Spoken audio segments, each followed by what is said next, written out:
Bonjour à tous, bonjour à tout le monde, bonjour à tous nos auditeurs, téléspectateurs et internautes. Bienvenue dans votre émission Tête à l'air News, une émission où nous parlons vrai, où nous analysons avec lucidité et où nous mettons en avant la vision du chef de l'État, son Excellence Félix Tshisekedi Tshilombo, Otobengi artisan du redressement national. Aujourd'hui, nous avons plusieurs sujets brillants à la une, notamment pour le Bela Makambouya Villa Kinshasa, où le bito Kobandako insister chaque jour pour continuer à projet Nabiso, excuse pour la gestion des déchets ya Villa Kinshasa. Et tout le Bela concernant Makambouya Léopard, où tu m'as que c'est la biso sur verdict ya souka pour te yebake, to kobeta final ou to kozala na bo, to kozala barragiste ya demi-finale. Mais verdict est quoi qui depuis na 4-4 ya buto bino bolalaki. Biso tozaki wana pona ko fouiner pona ko luka ba information et awande bokoyeba si réellement tokobeta na finale ou tokobeta na demi-finale et tokobeta pe na nani pe na mokolo nini et toko lobela bino pe surtout concernant makambo ya procès Honorine Porsche oyo bakataki déjà et awa bokoyeba mbano na ye eza nini pe na suka toko lobela makambo ya est surtout concernant makambo eleka na Goma oboyeba ke nanga komida kolela mbongo ezate ba M23 bakomi ko revendiquer ba mbongo na bango mbongo ezate ba banque teza fermé akanisaki ba kotika ba banque ouverte pour ya sala ba n'importe quoi ba sala ba braquage alors que gouvernement bazaki décision malamu ko kanga ba banque braquage ezate na Goma alors akomi ko lela akomi ko senga ba aide libanda agrément ça notre gouvernement tebi ke ba grima saka l'état te awande bokoyeba ndenge nini et na ba monnaie nini nanga zo prévoir que ça l'a utilisé na Goma et rester jusqu'à la fin parce que nanga komi déjà na souka vous allez surpris mukolo bokoyo kaba balukeli pas ba 23 pour jusque là baza ko futa maté. Alors to bande encore une fois pour na projet na biso oyo ya gesa ba déchet Villa Kinshasa. Kinshasa eza tellement salité. Kinshasa eza vraiment na bosoto makasi. Alors premièrement to c'est la déclaration ya gouverneur à cela qui déclaration au lobby à ça qui message pour na ambition na yé waza nango na Villa Kinshasa et tokoya na sima pour na ko continuer na pour na gestion na biso ya ba déchets. Alors Daniel Bumba, gouverneur de la ville de Kinshasa, à cela qui ba déclaration ou à l'obaki que notre ambition est claire, faire de Kinshasa une capitale dynamique, créative et génératrice d'opportunités pour tous. Alors afin d'accélérer l'insertion socio-économique de jeunes et de renforcer leur rôle en tant que moteur de croissance, d'innovation et de stabilité. Pour ça, la déclaration au gouverneur devant les milliers de bateaux qui et nous avons vraiment soutenir monsieur le gouverneur Daniel Bumba avec beaucoup de respect. Nous avons soutenir et ça pour la première fois que Kinshasa est un gouverneur a tellement à proximité de la population, a tellement actif à chaque fois qu'il y a une inondation, à chaque fois qu'il y a un problème, aux autres a toujours pour répondre à un problème et à la situation et à la population quinoise.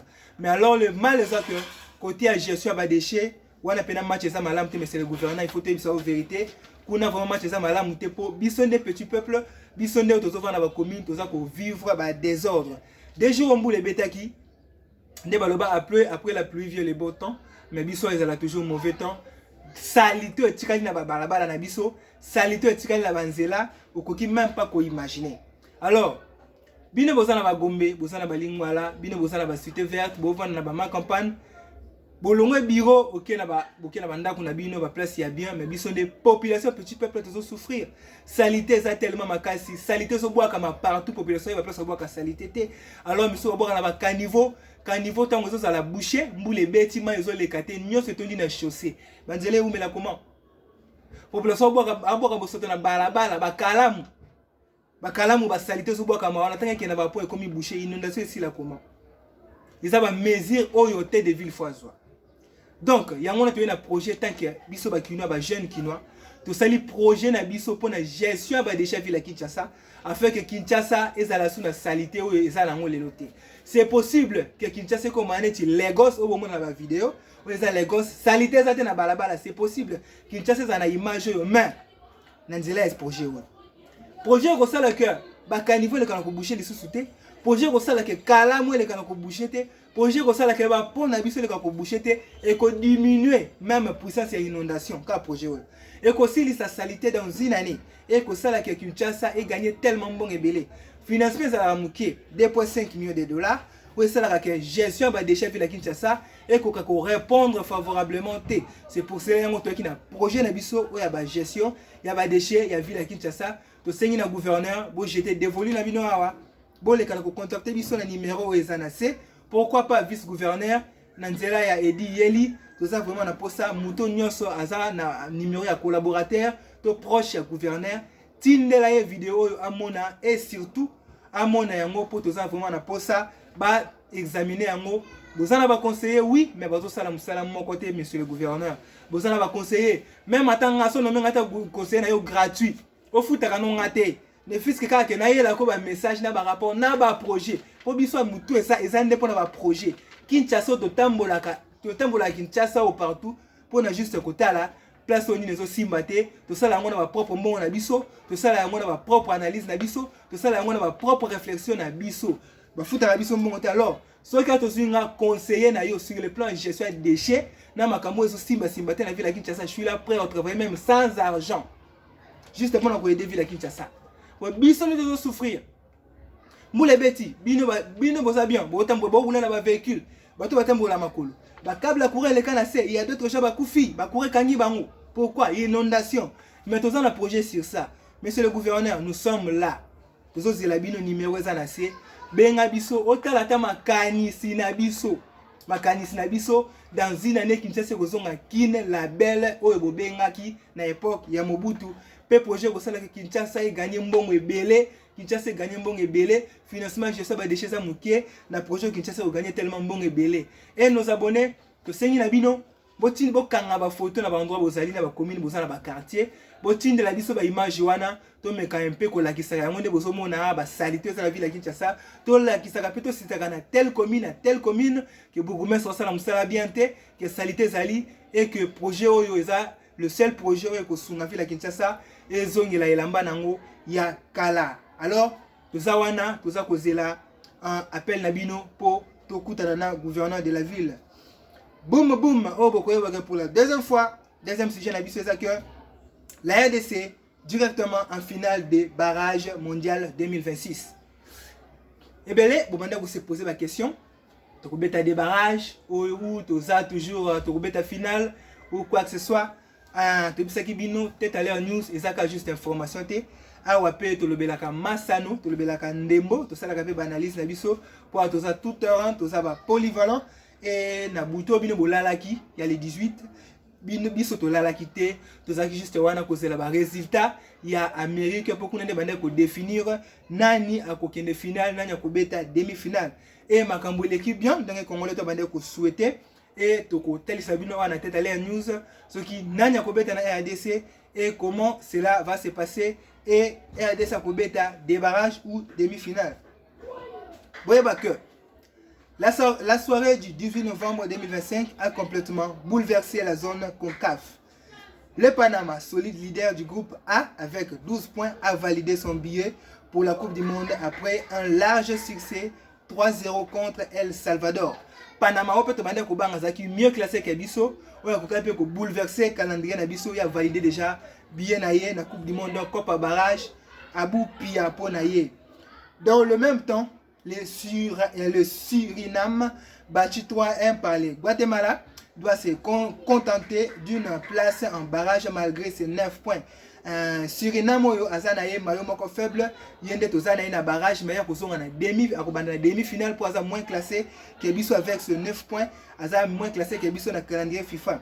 Mais dans le groupe B, Haïti a confirmé sa domination en s'imposant 2-0 contre les Nicaragua et rejoint directement le mondial.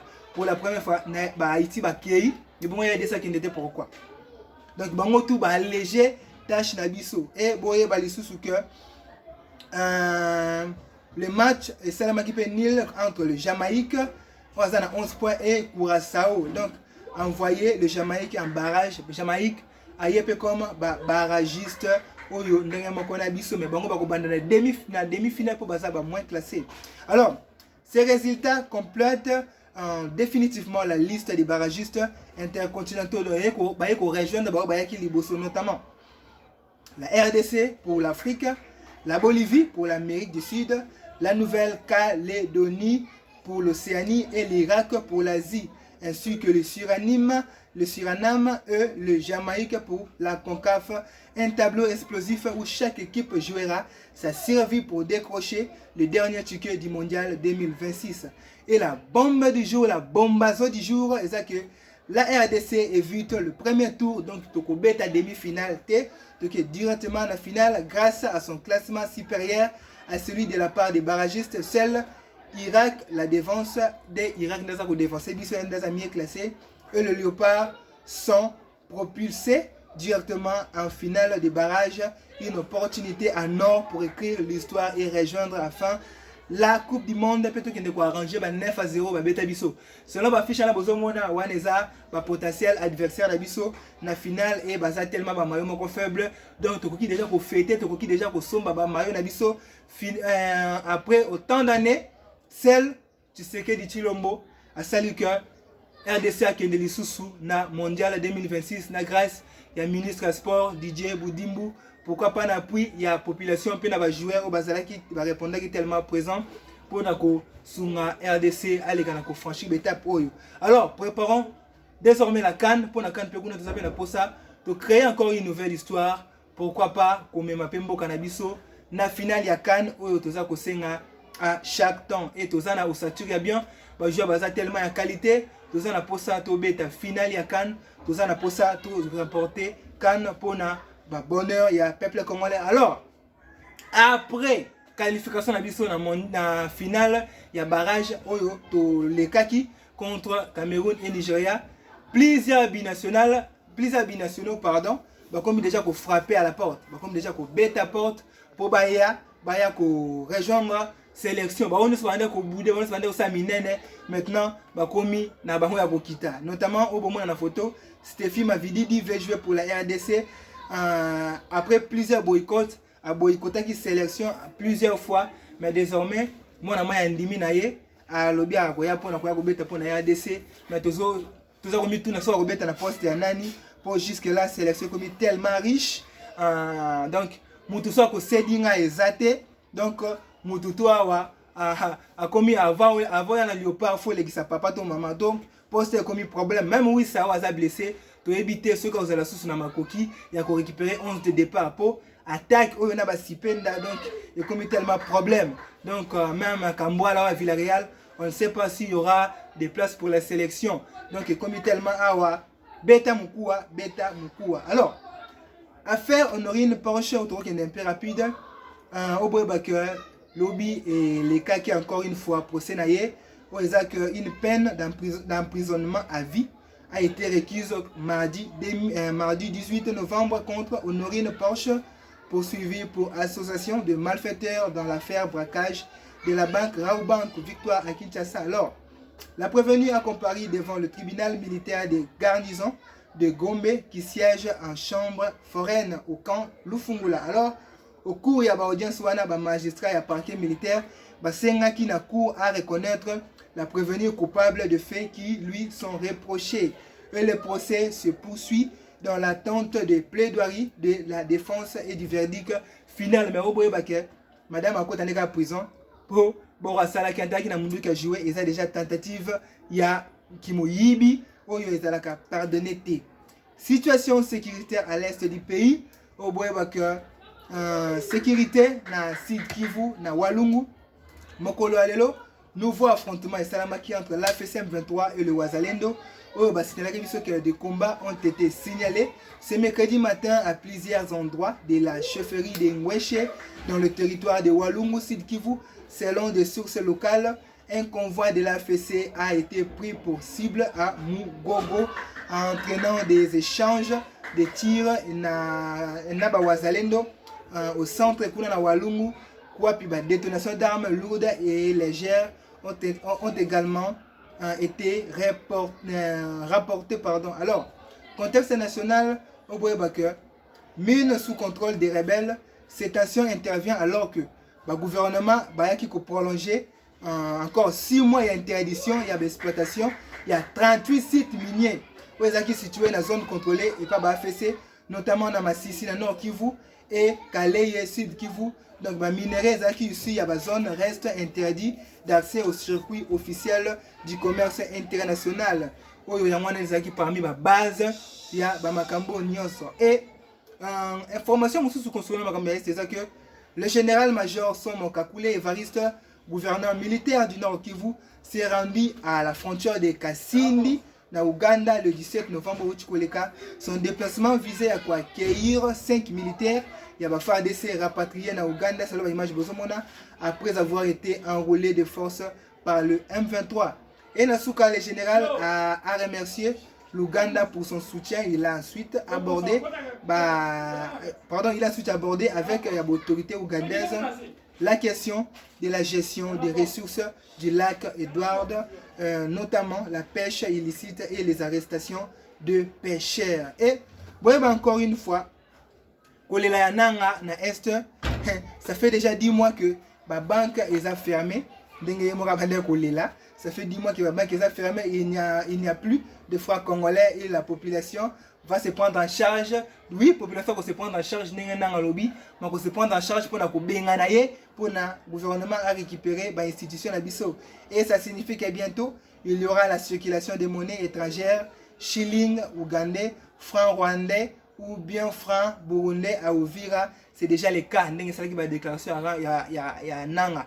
Mais na Uvira, si c'est déjà le cas.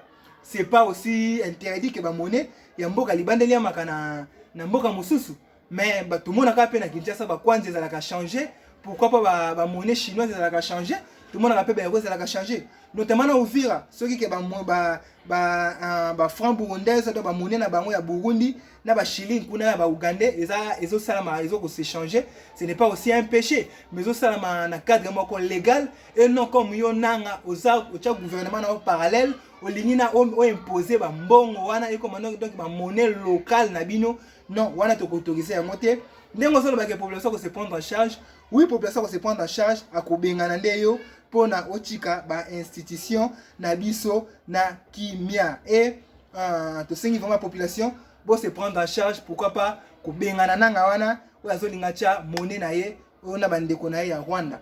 Alors c'est vraiment pesé que le évêque du diocèse d'Uvira ou à salaki ba déclaration moko claire alobaki à s'adresser qui na ba frère na ye rwandais ou ya ba nyamulenge que bazala ba congolais plutôt ba rwandais ayebisaki bango babima na cette forme ya complexe, même na ba carte ya baptême na bango c'est bien mentionné nationalité rwandaise oyo ezali oyo tokoki kotobombelaki bino mokolo ya lelo yango oyo. Partagez cette émission, partagez, likez. Botine la collaborateur na ba proche ya gouverneur, balekana kotanga, balekana kotala pona komona maele na biso tosalango concernant makambo ya gestion ba déchets ville Kinshasa. To sengi na bino vraiment bo partager, bo liker, ba kondi ba mona ba image oyo, pe balekana ko contacter biso na numéro oyo ezana C. Alors, nous sommes là to za toujours tout kozela bino pona kosunga na ba conseil, pourquoi pas na ba prière et pourquoi pas na quelque chose au beaucoup luka na kosunga biso. Alors tokutani mokolo na lobi pona ba sango mususu bo passer mokolo malamu, surtout rester avec Christ pardon. Tokutani mokolo na lobi na même heure pona ba sango mususu. Merci.